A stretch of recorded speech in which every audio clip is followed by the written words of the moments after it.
Marie-Sophie Lacaro, plus rien ne l'arrête sur TF1. Ce mercredi 4 juin 2025 sur l'antenne de TF1, Marie-Sophie Lacaro a présenté une nouvelle édition de son journal de 13 heures. La veille, la journaliste a fait jaillir ses audiences. Explication.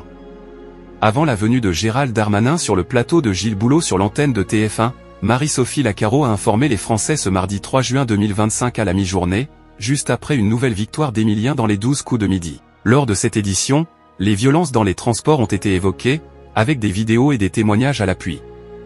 Par la suite, les téléspectateurs ont appris que la fermeture des agences s'accélérait de plus en plus, ce qui a des conséquences sur les personnes âgées. Audience volcanique pour Marie-Sophie Lacaro sur TF1.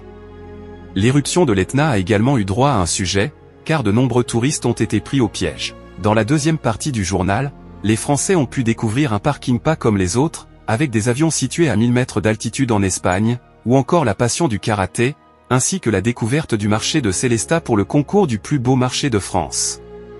Le deuxième rendez-vous d'information de la journée, après la matinale Bonjour, a-t-il été plébiscité par les téléspectateurs?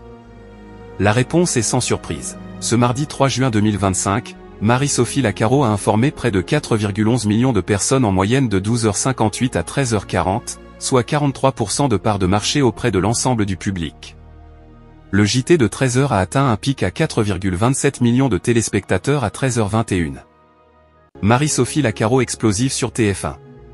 Le rendez-vous d'information est en hausse de 2,5 points de part de marché sur un an.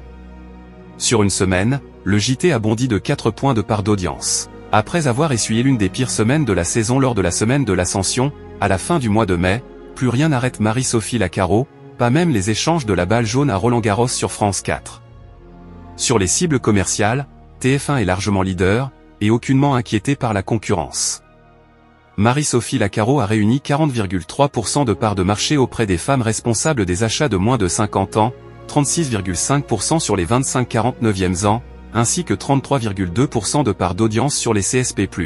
Marie-Sophie Lacaro est de retour ce jeudi 5 juin 2025 sur TF1 et à tout moment sur la plateforme TF1+.